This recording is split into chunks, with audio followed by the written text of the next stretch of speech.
9장입니다. 전도서 9장. 네, 오늘은 전도서 9장 1절에서 6절까지 말씀을 보겠습니다. 전도서 9장 1절에서 6절입니다.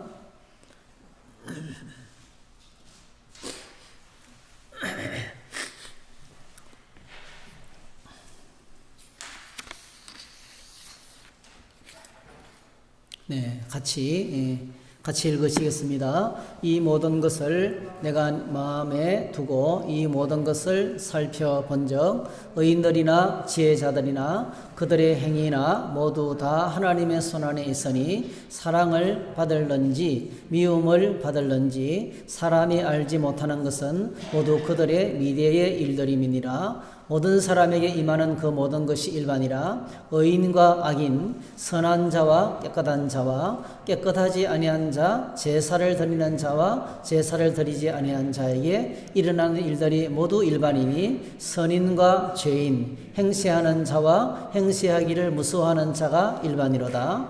모든 사람의 결국은 일반이라. 이것은 해 아래에서 행해지는 모든 일 중에 악한 것이니 곧 인생의 마음에는 악이 가득하여 그들의 평생에 미친 마음을 품고 있다가 후에는 죽은 자들에게로 돌아가는 것이라.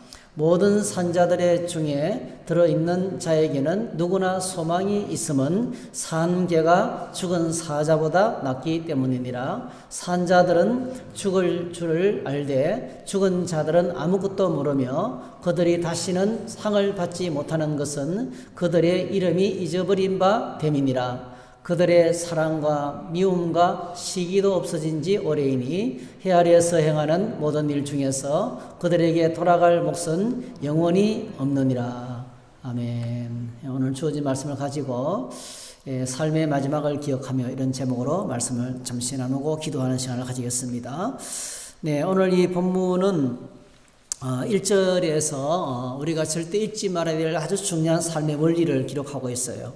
1절에 보면 이 모든 것을 내가 마음에 두고 이 모든 것을 살펴본적 그러면서 쭉 이야기하는데요. 내용을 압축하면 모든 사람이다. 모두가 다 하나님의 손안에 있다. 네. 인생이 벌어지는 모든 것들이 다 하나님의 손안에 있다. 성경에서 가장 큰 주제죠. 하나님의 주권, 하나님의 주재권, 하나님의 주재권.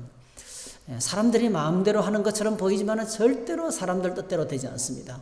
하나님의 뜻대로 되어지고 하나님이 주관자가 되시고 하나님이 온 우주 만물의 주인 되시고 하나님이 다스리신다는 것입니다. 하나님의.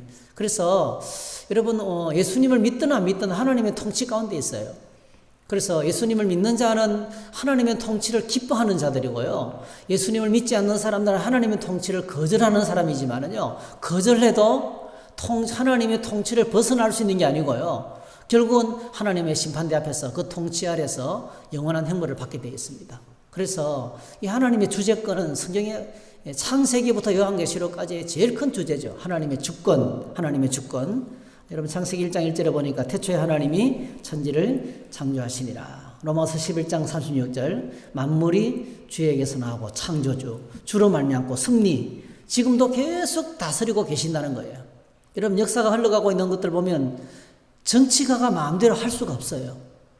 권력을 가진 사람이 절대로 세상을 마음대로 할 수가 없어요. 내 뜻대로 안 됩니다. 내 뜻대로. 이게 하나님의 뜻대로 지금 되어지고 있는 거예요. 그래서 오늘 저희들이 하나님의 섭리, 주로 말미암고 그 다음에 주에게로 돌아갑니다. 심판. 그래서 하나님께서 창조주가 되시고 섭리자가 되시고 심판주가 되시기 때문에 그분은 온 우주 만물 가운데 왕이시고 주인 되시고 그리고 주권자가 되시고 주재권이 그분에게 있다는 겁니다. 주재권. 그래서 오늘 저희들이 이게 우리 인생에 풀지 못할 여러 가지 많은 문제들이 있지만은 그 모든 문제의 해답은 하나님의 주권입니다. 하나님의 주권.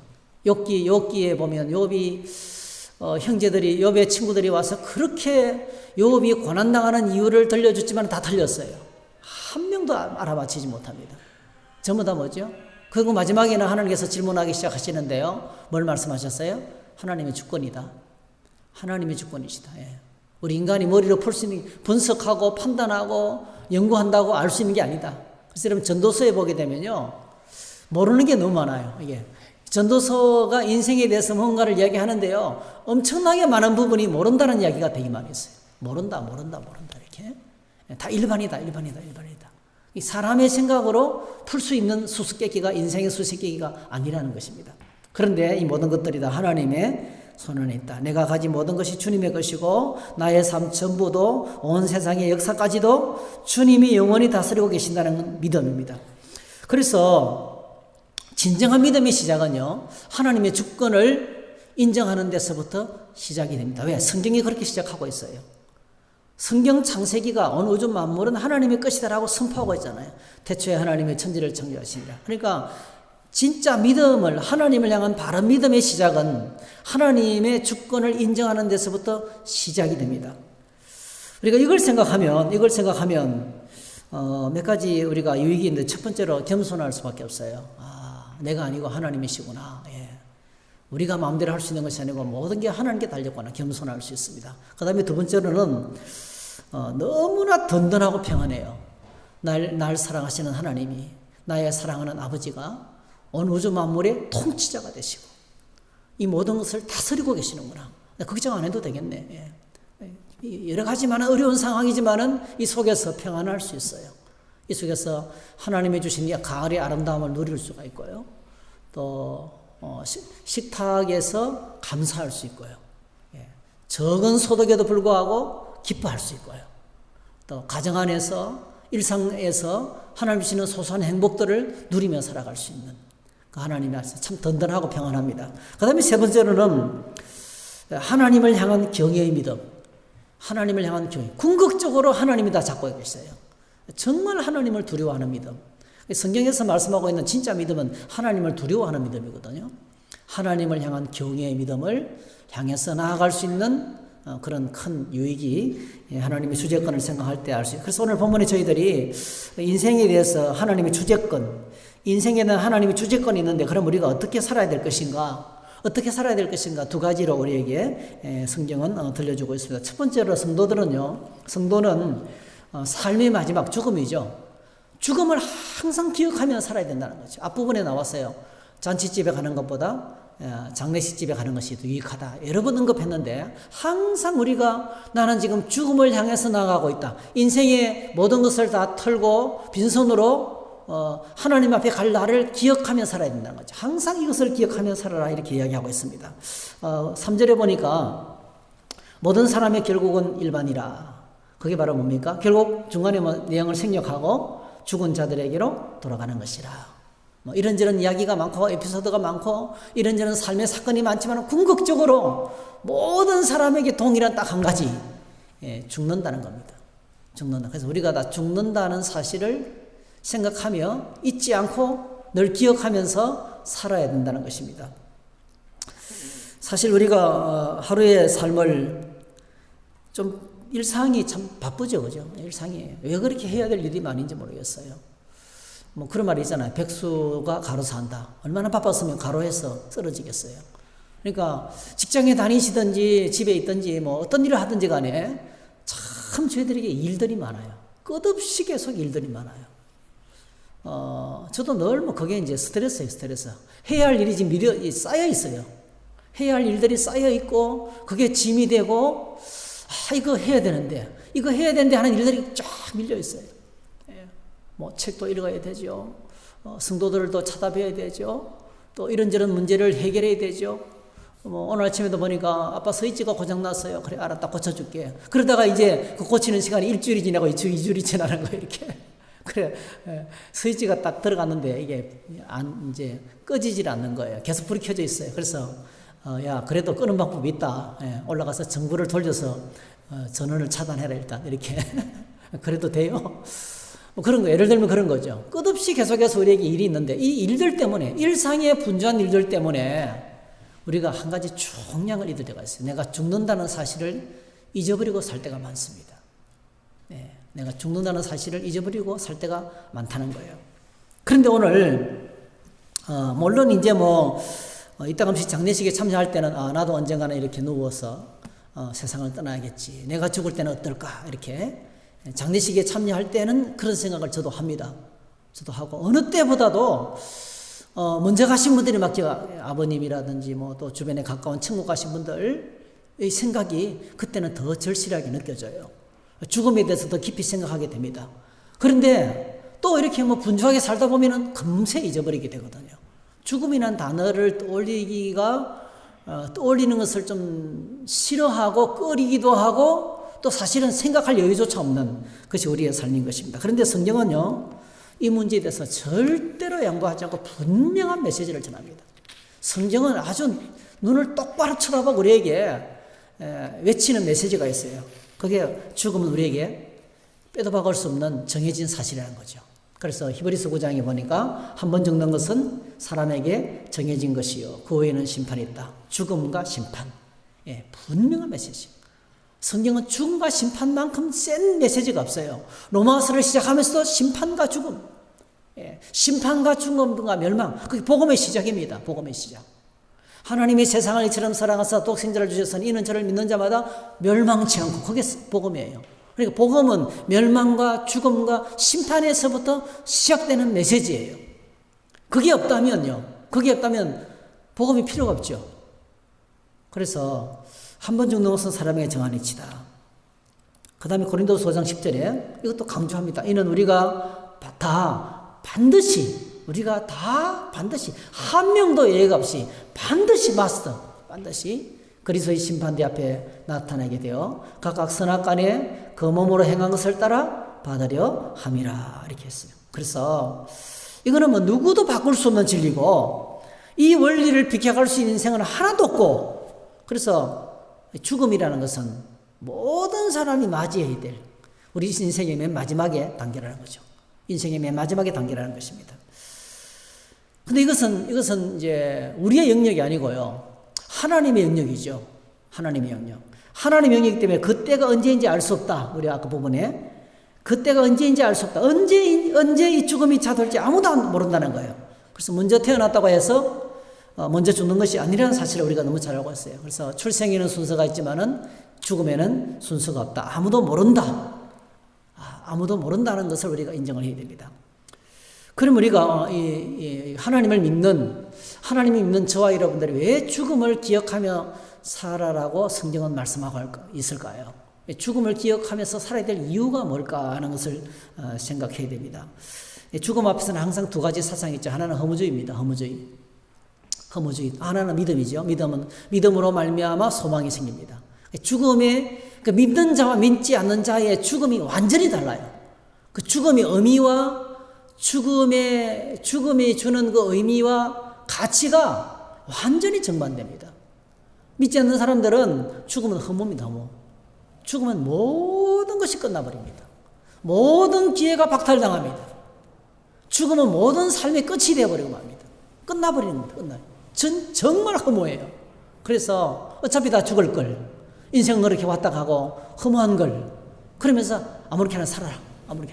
즐기면서 살아라.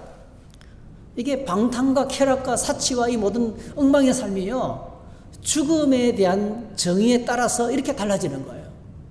거의 세상의 모든 사람들은 죽음이 너무나 허무한, 죽음보다 황망한 일이 없습니다. 그런데 오늘 신앙생활에는요, 우리 죽음을 인식하며 살아가는 것은 신앙생활에 굉장한 유익이 있습니다. 왜냐하면 우리의 삶에 남아있는 가장 크고 중요한 마지막 사건이 있다면 죽음이거든요. 그래서 사실은 이제 우리가 건강을 위해서 웰빙을 굉장히 중요하게 생각하잖아요. 근데 영적으로 생각해 보게 돼. 영적인 일생을 생각하면 웰빙보다도 더 중요하게 생각해야 될 것이 웰다잉 같아요. 웰다잉. 세상을 잘 떠나는 것 같습니다. 이게 참 우리 뜻대로 되는 것이 아니지만은요, 하나님께 정말 기도해야 될.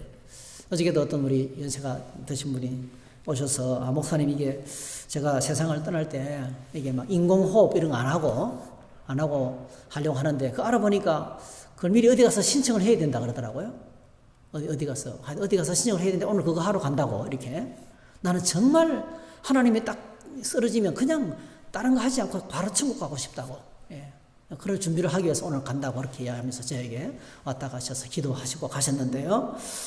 참 이게 죽음을 맞이하기 위해서 그것도 중요한 이제 준비하는 거죠. 그래서 우리의 삶의 마지막 때를 준비하는 신앙이 필요합니다. 사도 바울은 성경을 보면 여기저기에서 자신의 마지막을 항상 준비하고 있었습니다. 자신의 마지막을 준비하고 있는 흔적을 많이 찾아볼 수 있어요. 제가 자주 말씀을 드렸는데요. 늘 이 구절이 이제 떠올라요. 디모데후서 4장 7절 8절, 디모데후서 4장 17절 18절 두 구절이 쌍을 이루고 있는데요. 너무나 잘 아실 거예요. 나는 선한 싸움을 싸우고 나의 달려갈 길을 마치고 믿음을 지켰으니 이제 흐르는 나를 위하여 의의 면류관이 제비되었으므로 주곧 의로우신 재판장이 그날에 내게 주실 것이며 내게만 아니라 주의 나타나심을 사모하는 모든 자에게. 사도 바울이 자신의 죽음을 생각할 때 그에게 차오르는 기쁨이 바로 뭡니까? 소망이죠. 소망. 그 엄청난 하나님 앞에 서서 받게 될 그 상, 하나님 앞에 받게 될 그 면류관, 그 생명의 면류관, 의의 면류관, 의에 대한 생각으로 가득 차 있어요. 가득 차 있어요. 디모데후서 4장 17절 18절 주께서 나를 모든 악한 일에서 건져내시고 또 그의 천국에 들어가도록 구원하시리니 그에게 영광이 세세 무궁토록 있을지어다. 이렇게 죽음에 대한 자신의 죽음을 향한 어떤 준비가 되어 있어서 그걸 사모하고 기다리고 소망 가운데 소망이 충만한, 소망이 넘치는 그런 상태를 우리에게 고백하고 있습니다. 빌립보서를 보면 사도 바울이 사실은 죽음을 그냥 단순히 준비했다기보다는 매우 적극적으로 기다리고 있는 걸 볼 수 있어요. 죽음의 시간을 매우 적극적으로 사모하면서 기다리고 있는 것을 볼 수 있습니다. 빌립보서 1장에 보니 이렇게 말했습니다. 이제 로마 감옥에 갇혀서 이제 빌립보 교인들이 쓰는 편지죠. 1장 20절 나의 간절한 기대와 소망을 따라 아무 일에든지 부끄러워하지 아니하고 지금도 전과 같이 온전히 담대하여 살든지 죽든지 내 몸에서 그리스도가 존귀하게 되게 하려 하나니 이는 내게 사는 것이 그리스도니 죽는 것도 유익함이라. 그러나 만일 육신으로 사는 이것이 내 일의 열매일진데 무엇을 택해야 할는지 나는 알지 못하노라. 내가 그 둘 사이에 끼었으니 차라리 세상을 떠나서 그리스도와 함께 있는 것이 훨씬 더 좋은 일이라. 그렇게 하고 싶으나 내가 육신으로 있는 것은 너희를 위하여 더 유익하리라 그랬어요. 그러니까 이 땅에 아직도 하나님께서 맡기신 사역이 남아있기 때문에 살아있는 것이지 사실은 더 빨리 세상을 떠나서 주님과 같이 있고 싶다는 거죠. 주님과 같이 있고 싶은 소망이 더 크다 이렇게 굉장히 죽음을 어떤 터부시하거나 그걸 두려워하거나 그걸 아예 그냥 재수 없는 말이라고 입에 올리는 것 자체를 금한다거나 그런 생각이 전혀 없어요. 아주 적극적으로 죽음의 날을 사모하는, 죽음의 날을 사모하며 기다리는 이 사도 바울의 모습을 저희들이 성경 속에서 읽어보게 됩니다. 그래서 오늘 저희들이 한마디로 이제 이 사도 바울의 고백을 종합해 보면 믿는 자에게는 죽음의 의미가 바로 뭡니까? 믿는 자에게 죽음의 의미는 죽음은 믿는 자에게는 영원한 생명으로 들어가는 문입니다. 영원히 예수 그리스도와 함께 있는, 함께 사는, 주님과 함께 있는 곳으로 가는 문이에요. 문. 생명의 문입니다. 영원한 생명의 문이 바로 이 죽음이라는 거죠. 그런데 불신자들에게는 바로 어떤 겁니까? 영원한 고통으로 들어가는 문이에요. 영원한 고통, 제2의 사명. 영원한 불못으로 들어가는 문이기 때문에 그토록 고통스럽고 힘든 거예요. 그래서 오늘 저희들이 영원한 생명의 의미가 뭔지를 이제 발견해야 됩니다. 영원한 생명은 바로 어떤 것인가?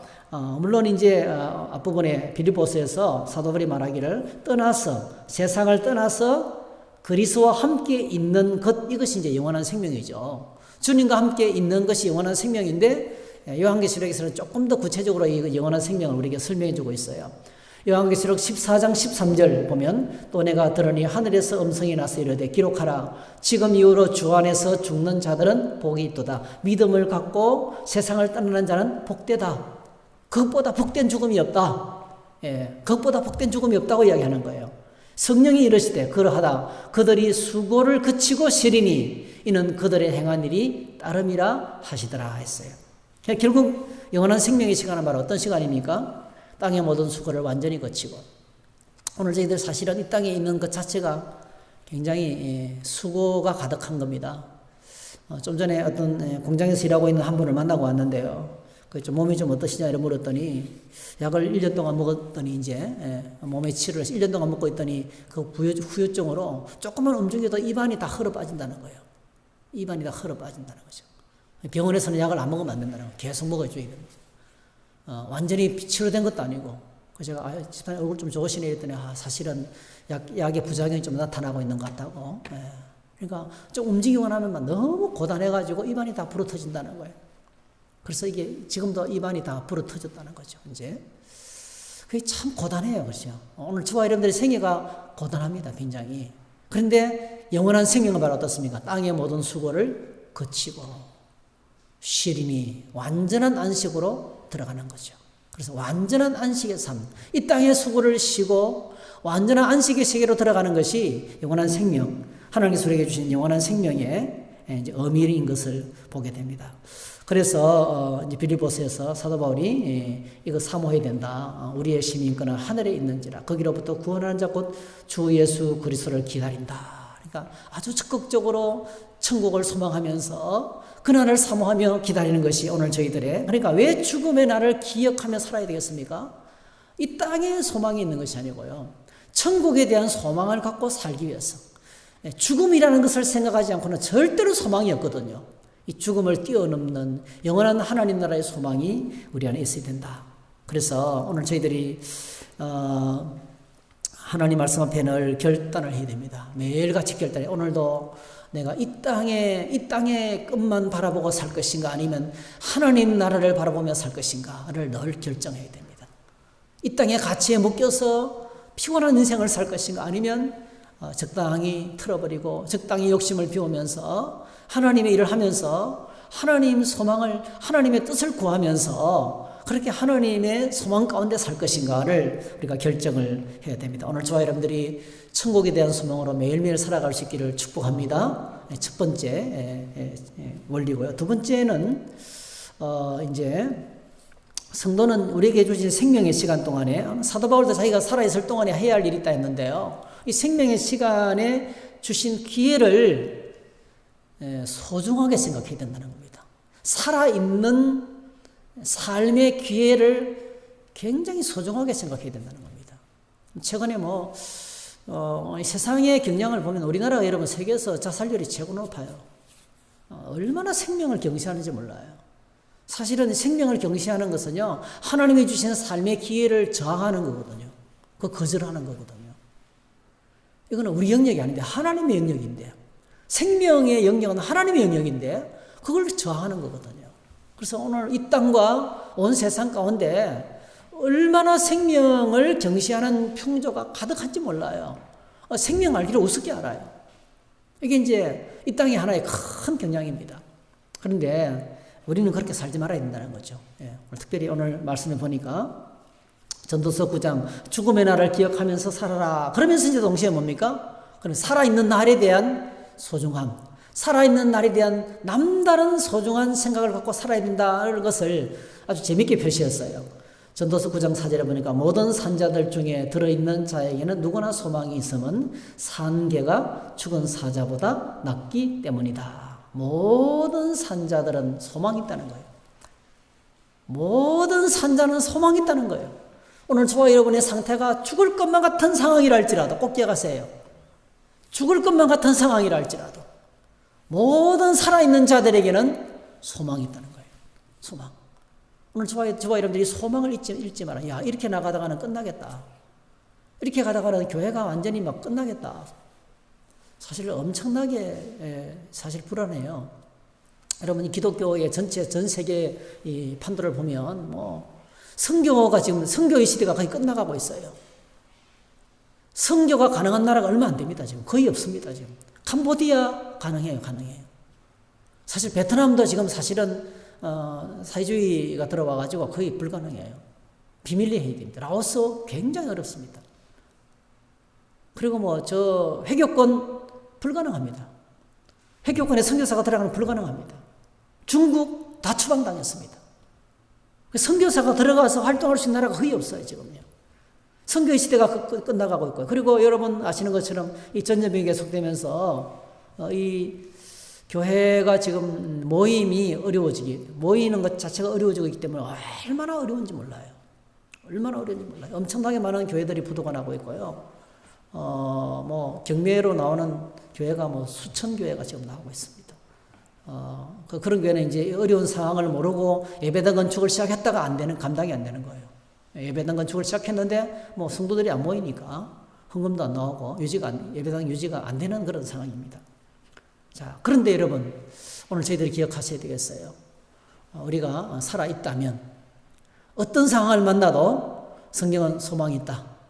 소망이 있다. 우리에게 하나님께서 주신 삶의 기회는 소망이다. 그러면서 재밌는 표현을 하죠. 산 개가 죽은 사자보다 낫다. 참 이게 살아있는 개가 죽은 사자보다 낫다.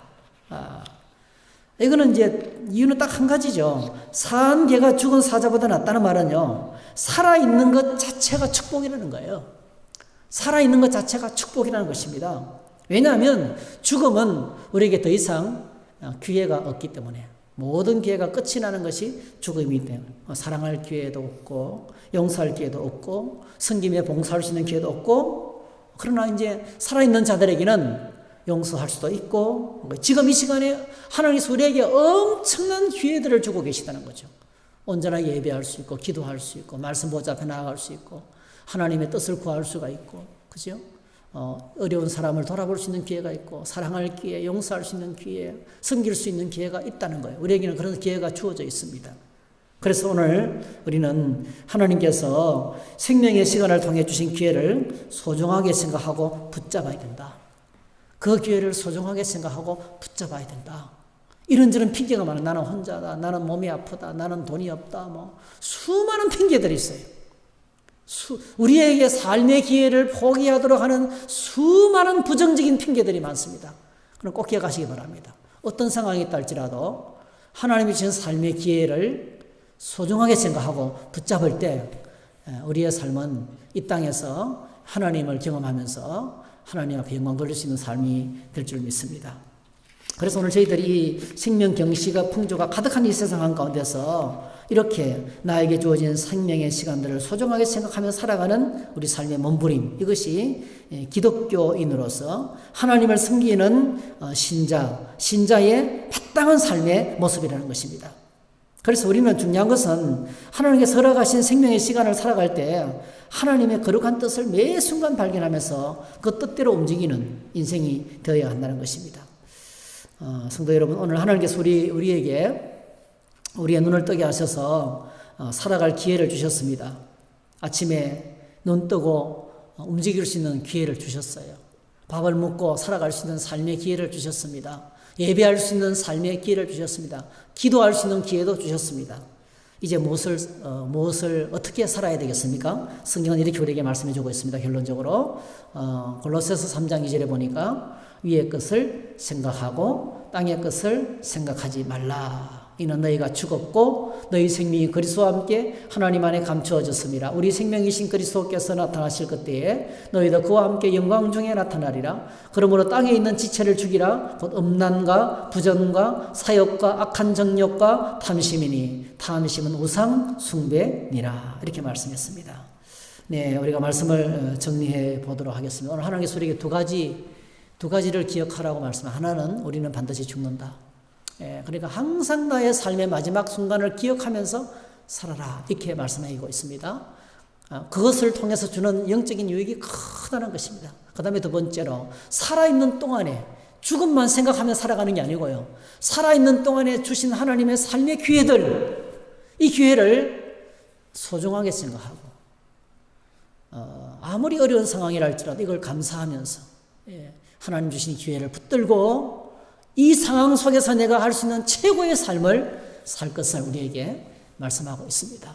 오늘 저와 여러분들 그렇게 주님 안에서 이 땅에 소망을 두지 않고 영원한 것을 바라보면서 하나님의 참뜻을 발견하고 그것을 이루어드리는 그런 복되고 가치 있는 생애를 살아가는 저와 여러분 다 되시기를 주의 이름으로 축복합니다. 할렐루야. 잠시 한번 기도하겠습니다. 하나님 아버지, 오늘 이 말씀을 가지고 주님 보좌 앞에 나가 기도하기를 원합니다. 기도 시간에 성령께서 우리와 함께해 주시옵소서.